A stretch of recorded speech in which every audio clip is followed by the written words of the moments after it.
Good morning. Welcome to the Daily Echo. It is fantastic Friday, February 13th.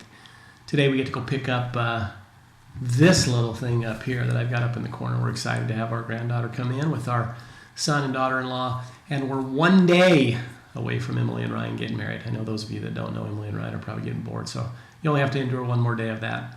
Today's topic, very interesting topic. I'm sure it created some curiosity with a lot of people that are watching this. And I learned this lesson a long time ago. I remember as a small child, I don't know how old I was. I used to go to work. My dad had us working as kids in the construction field. And so we got exposure to quite a bit of adult situations within the work field. My dad would interact with people in contracts and bids and in working with people that he was either doing work for or having them do work for him. And I recall one time, a long time ago, that a man had come into his office. We were in Flagstaff, and he was pitching a sale of some kind. And I wasn't very old, but it sounded pretty darn good to me. My dad didn't seem to respond much to it. The man left, and my dad never purchased the idea. In fact, he didn't even consider it. And I remember asking him, I said, that sounded pretty good. It sounds like you can make a lot of money doing that, or it's going to be really good for business. And I remember my dad's comments, and I wrote it down because I was thinking of it the other day.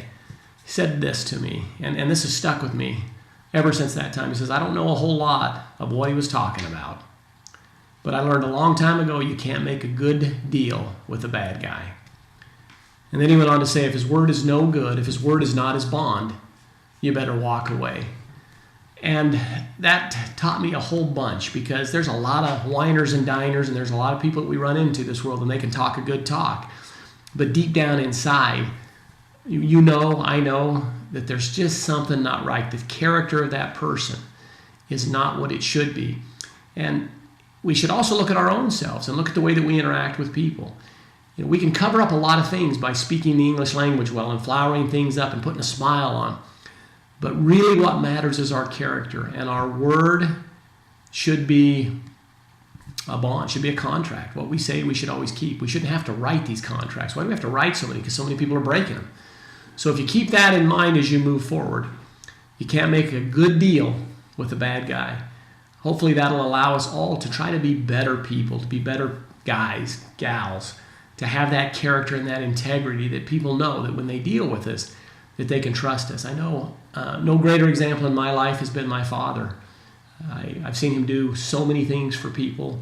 He's always stuck to his word. He's always stuck to what he's told somebody, and people know him for his character and integrity. And that is probably the highest attribute that we can have in this life. I recall a story years ago that talked about a man who had owned a bakery in the Midwest, and he was so generous to the people around him. He continually did things.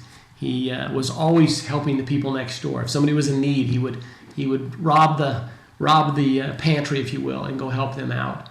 And I recall this story talked about the people in that village talking about that man for 30 years past his death because of the legacy that he left and the impression that he made. And he made the world a better place. And that's the way we should all be. We should all strive to be that way, that our word is gold, and that what we say and who we are is who we are, not a facade and not something different. So as you move forward today, if you need to make some changes, that's okay. We all do. Make some changes. Get yourself in that position where your integrity and your character is the highest priority in your life. Have a great, fantastic Friday. We'll be coming at you again tomorrow with a very special echo for my little girl, Emily.